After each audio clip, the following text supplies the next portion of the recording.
तो बच्चों compartment paper 2024-25 math class 9th का अपलोड है। 2023-24 का math compartment paper with complete solution upload है। 2023 का कंपार्टमेंट पेपर मैथ का विद सॉल्यूशन अपलोड है। तीनों पेपर लास्ट 3 ईयर के अपलोड कर चुका हूँ।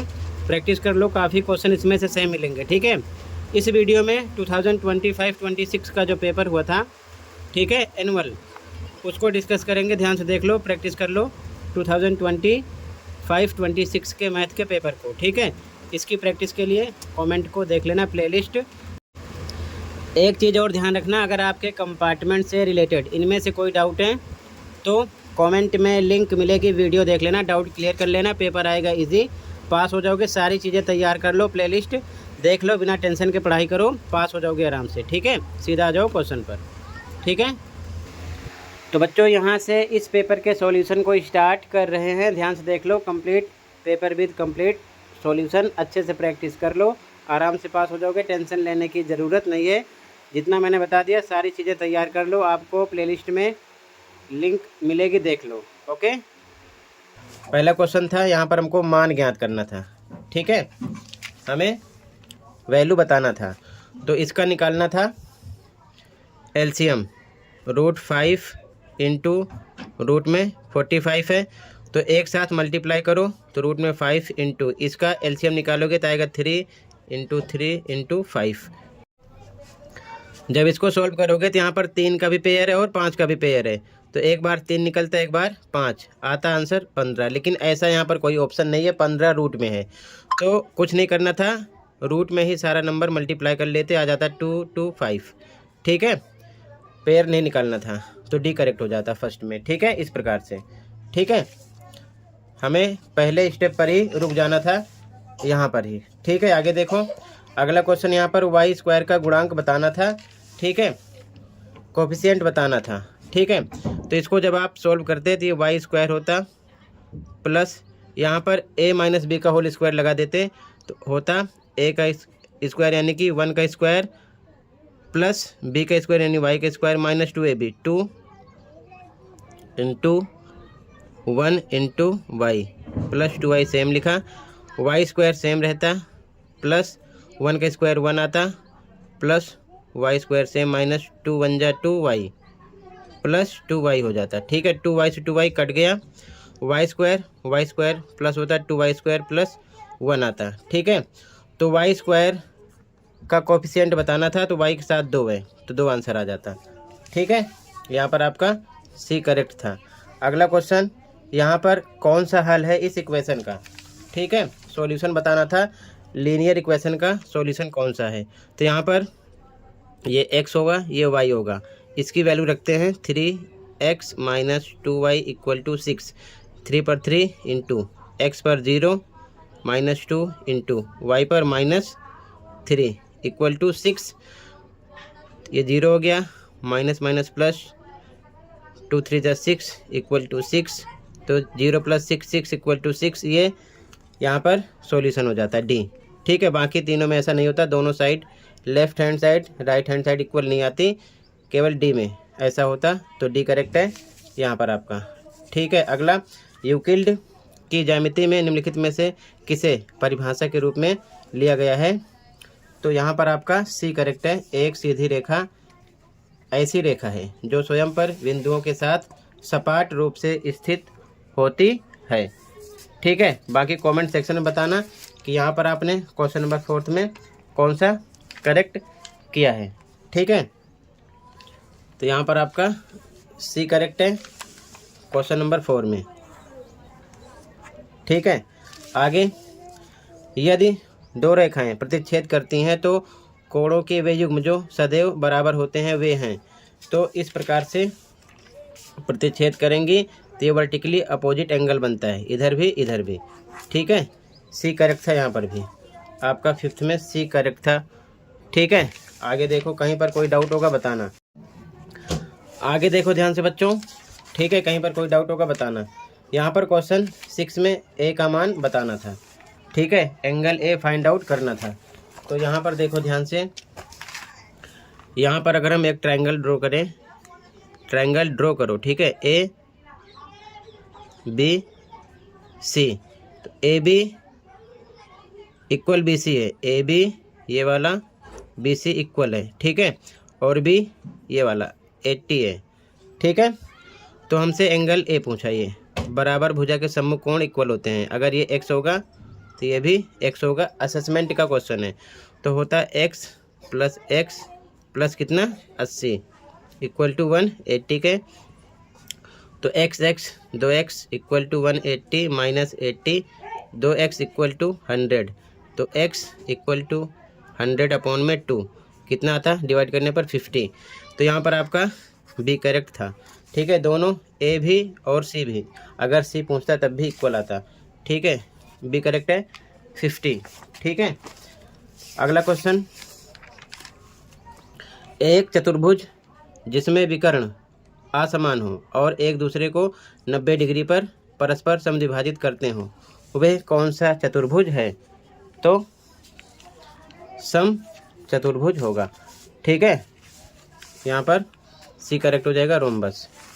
इसमें आगे देखो ध्यान से, क्वेश्चन नंबर 8, आकृति है, ओ केंद्र है, ए पी बी यानी कि ये वाला ए पी बी ये वाला कितना दिया है 40, ए ओ बी ये बताना है। तो ये परिधि पर बना कोण है और ये सेंटर यानी केंद्र पर बना कोण है, तो हमेशा ये वाला इसका डबल होता है, ठीक है। तो 40 है, ठीक है।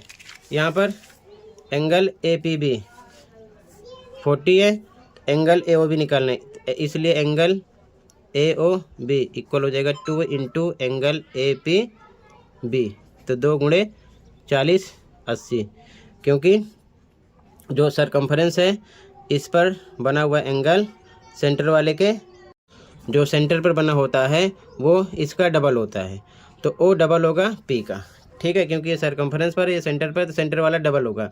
अगर ये 40 है, ठीक है, ए पी बी ये वाला, तो कितना होगा 80, ठीक है। तो यहाँ पर आपका ए करेक्ट है, ठीक है, ए ऑप्शन करेक्ट हो जाएगा यहाँ पर। अगला, इसमें बता रखा है कि एक समबाहु त्रिभुज एक वृत्त के भीतर बना हुआ है, त्रिभुज की प्रत्येक भुजा वृत्त के केंद्र पर जो कोण बनाती है वह है, ठीक है, इस प्रकार से। तो अगर ये मान लो सर्कल है, ये सेंटर है, ठीक है, ये मान लो सबसे पहले एक त्रिभुज है, ये समबाहु है, सारी साइड इक्वल है, ठीक है। और यहाँ पर क्या कह रहा है, तो अगर ये समबाहु है यानी कि इक्विलेटरल है, तो सभी एंगल इसके कितने होंगे 60-60 के होते हैं, ठीक है। 60 का ये भी होगा, 60 का ये भी होगा, तो ये जो सेंटर पर एंगल है कितने का होगा, तो ये इसका डबल होगा, सेम कंडीशन चलेगी, ठीक है। ये सरकम्फरेंस पर है 60 है, तो ये वाला डबल होगा 120 होगा, ठीक है। तो यहाँ पर ए करेक्ट है, इसमें भी, ठीक है, ये चीज़ ध्यान में रखना, ए करेक्ट हो जाएगा। अगला देखो, एक त्रिभुज जिसकी भुजाएं 9 10 17 हैं, अर्ध परिमाप होगा यानी सेमी पेरीमीटर, तो फॉर्मूला होता है S equal to A plus B plus C बटे में 2, तो ए पर 9 प्लस 10 प्लस 17 बटे में 2 जोड़ो, 10 20 30 36 बटे में 2 कितना आ जाएगा, डिवाइड करोगे 18, तो ये आता 18 सेंटीमीटर, यहाँ पर इसका आंसर हो जाता, ठीक है। क्लियर है। आगे देखो, कहीं पर कोई डाउट होगा बताना, ठीक है। अगला क्वेश्चन, एक आयत चित्र में आयतों की ऊंचाई दर्शाती है, तो क्या दर्शाती है, ये असेसमेंट का क्वेश्चन है, ठीक है। यहाँ पर बारंबारता, ठीक है, सी करेक्ट हो जाएगा।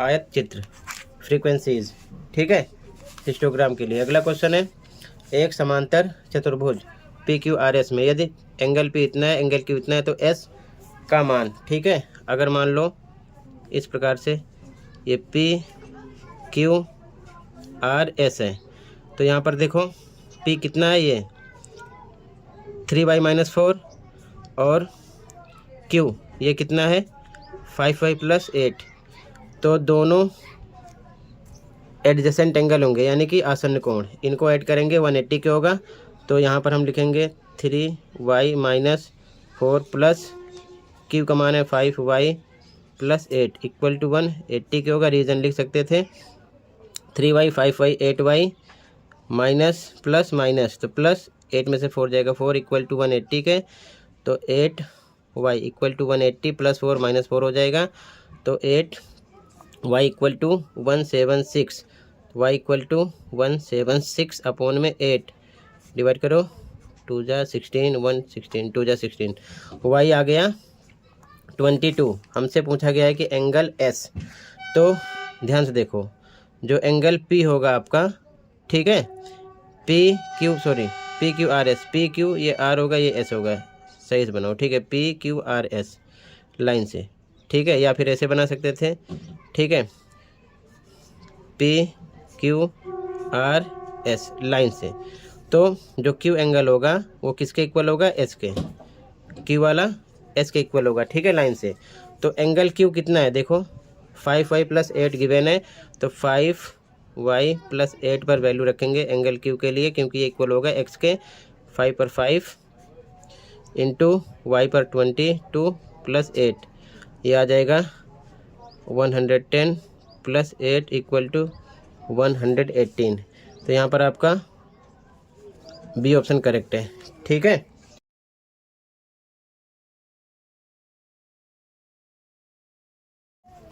क्यू एस के इक्वल होगा, ध्यान रखना, क्यू जो है ये एस के इक्वल होगा, यानी कि ये इसके इक्वल होगा, तो ये भी 118 आएगा, यहाँ पर आपका बी करेक्ट है, ठीक है। अगला देखो, x - 3 निम्न में से किस बहुपद का एक गुणनखंड है, ध्यान से देखो, तो यहाँ पर आपका डी करेक्ट हो जाएगा। कैसे, अगर आप x² - 9 को सोल्व करोगे तो ये हो जाएगा x² - 3 का स्क्वायर, सेम आएगा, जो कि a² - b² की फॉर्म में होगा, तो a + b a - b, इस प्रकार से ये होता है। तो एक ब्रैकेट में आएगा x, स्क्वायर पर स्क्वायर है, a पर x + b पर 3, और दूसरे में आएगा x - 3, तो यहाँ पर ये फैक्टर है, ठीक है। तो डी करेक्ट है यहाँ पर आपका, कौन सा ऑप्शन करेक्ट है, डी, ठीक है, x² - 9। अगला क्वेश्चन, समीकरण 4 - 3x = 0 को दो चरों वाले रैखिक समीकरण के रूप में व्यक्त करने पर प्राप्त होता है। क्या प्राप्त होता है, ध्यान से देखो, तो अगर हम 4 - 3x = 0 लिखते हैं, तो अगर हम 2 वेरिएबल्स यानी कि लीनियर इक्वेशन में हम कन्वर्ट करेंगे, तो इस टर्म को इधर लाएंगे, तो -3x से इधर आएगा तो क्या हो जाएगा, +3x, 4 इधर आएगा तो किसका हो जाएगा, माइनस का, ठीक है, इक्वल टू 0, यहाँ 4 है, ठीक है, इक्वल टू 0। अब इसे हम दो चर वाले रैखिक समीकरण के रूप में कन्वर्ट करेंगे, तो एक्स वाई होना चाहिए, तो x माइनस का था तो इधर आ गया, प्लस का 3x हो गया, y है नहीं तो इधर आएगा माइनस का 0y हो जाएगा, -4 = 0। इस प्रकार से ए ऑप्शन करेक्ट हो जाएगा, दो चर वाला, ओके। x को इधर लाएंगे तो माइनस का +3x हो गया, y वाली टर्म यहाँ पर है नहीं तो 0 है, तो माइनस में 0y हो जाएगा। उसके बाद में 4 c पर रहता है, तो यहाँ पर +4 आएगा, इधर -4 हो जाएगा, इक्वल टू 0, ठीक है।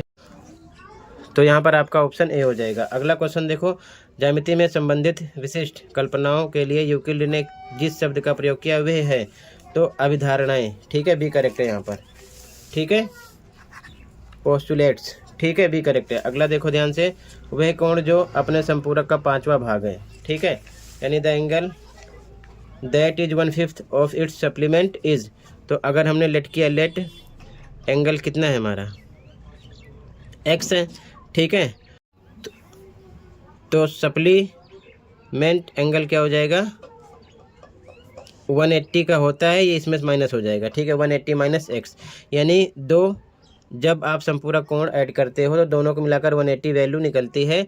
तो अगर एक x है तो दूसरा 180 - x, यानी इसमें से माइनस हो जाएगा।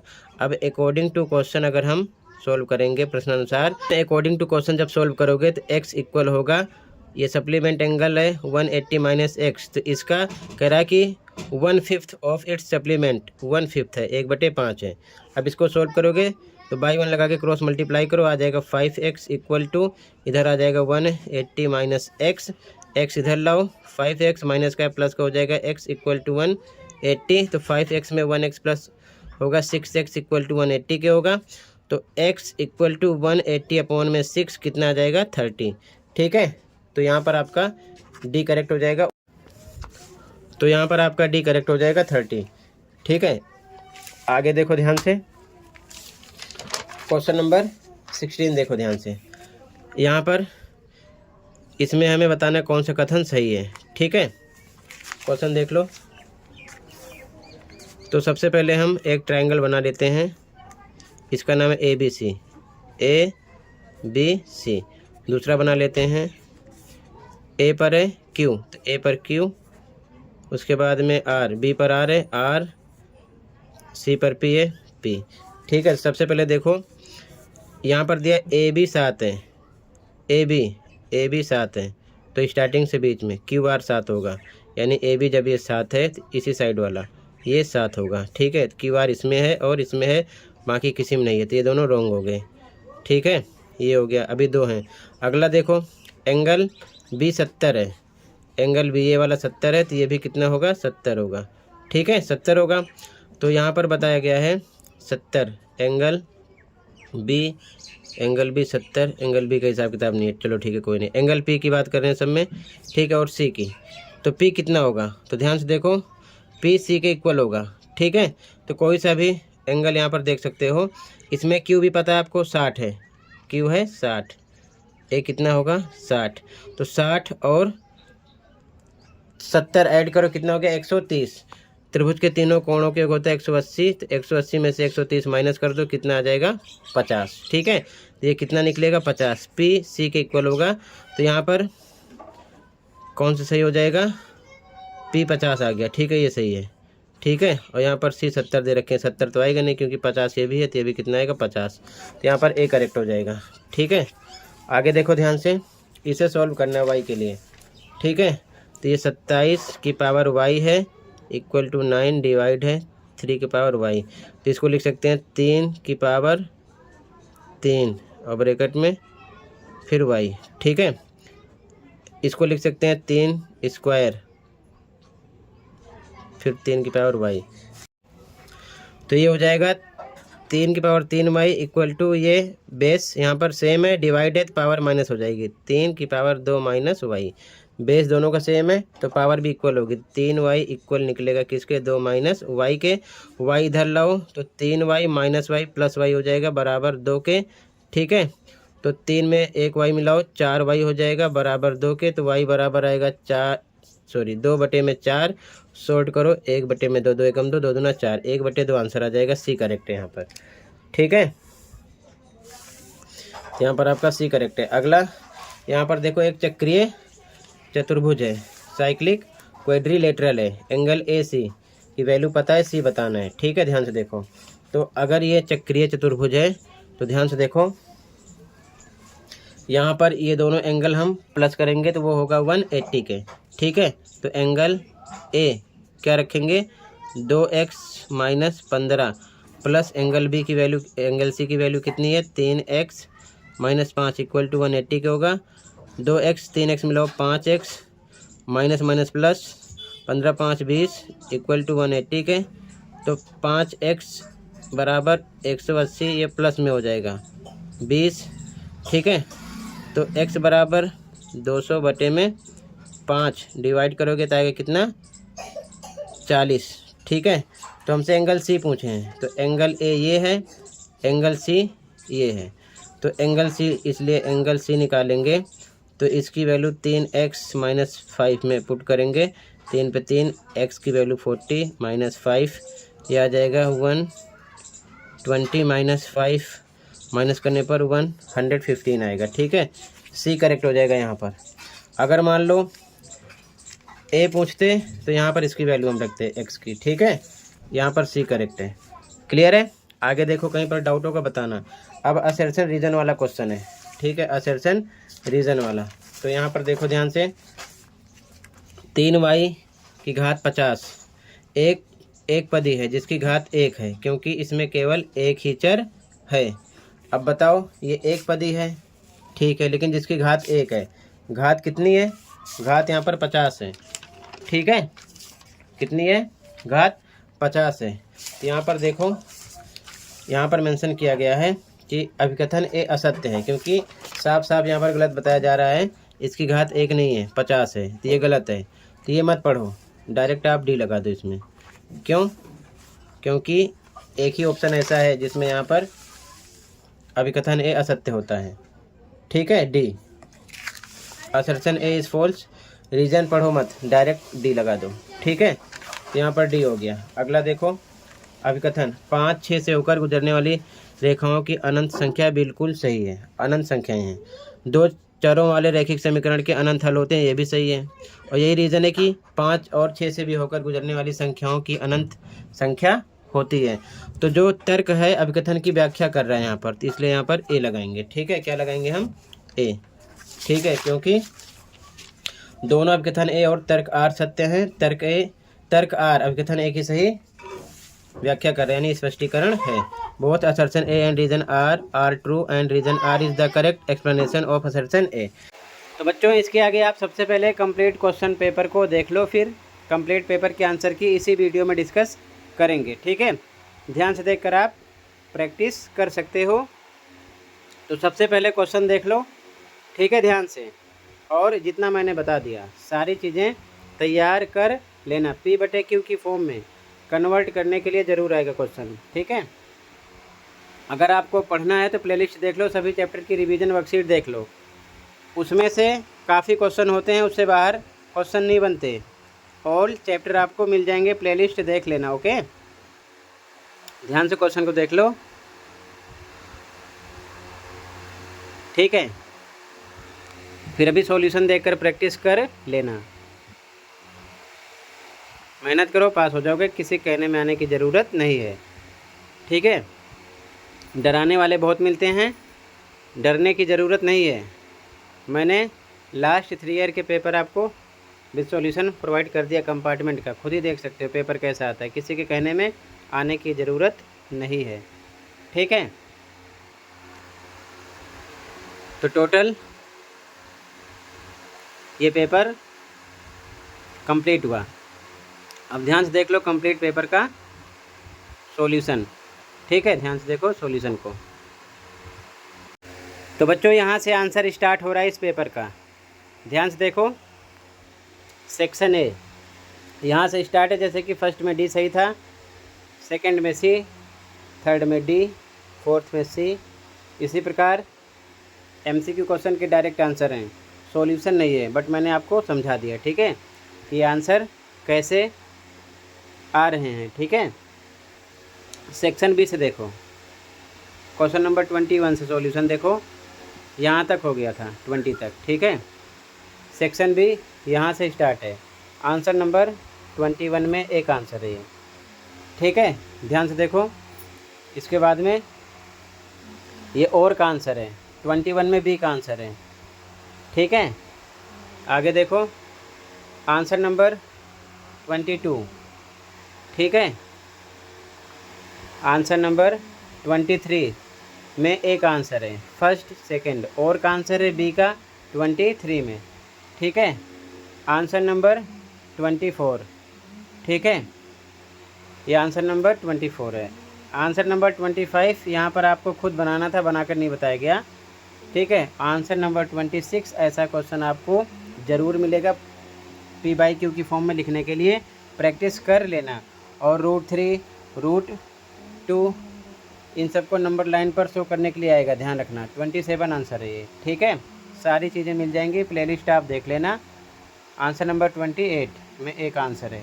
ठीक है, घबराने की ज़रूरत नहीं है, ये चीज़ ध्यान में रखना, आराम से पास हो जाओगे। पेपर आता है इजी, बहुत लोग डराने के लिए मिलेंगे, डरने की ज़रूरत नहीं है, बस मेहनत करो। ये और का आंसर है। ठीक है, तो आराम से सारी चीज़ें मिल जाएंगी, प्लेलिस्ट ओपन करो, देखो और प्रैक्टिस करो। ठीक है, हर बार समझाता हूँ, डरने की ज़रूरत नहीं है, पढ़ाई पर फोकस करो, पास हो जाओगे। बहुत सारे बच्चे पास होते हैं। ठीक है, ये चीज़ ध्यान में रखना। आंसर नंबर 30 है। इसी प्रकार देखते चलो। और एक चीज़ ध्यान रखना, जो पेपर आपका होगा इसके बाद पेपर का भी सॉल्यूशन प्रोवाइड कर दूंगा, आप अपने आंसर मैच कर लेना, टेंशन लेने की ज़रूरत नहीं है, बस चैनल को सब्सक्राइब करके रखना। सेक्शन डी स्टार्ट है, आंसर नंबर 32 में एक आंसर है। ठीक है, ध्यान से देखो, ये और का आंसर है, 32 में बी का आंसर है। ठीक है, फर्स्ट का, सेकंड का, आंसर नंबर 33। ठीक है, कहीं पर कोई डाउट होगा बताना। ठीक है, आंसर नंबर 34, ये 34 का आंसर है। ठीक है, आंसर नंबर 35 में एक आंसर है ये, ठीक है। ये और का आंसर है आंसर नंबर 35 में, ठीक है।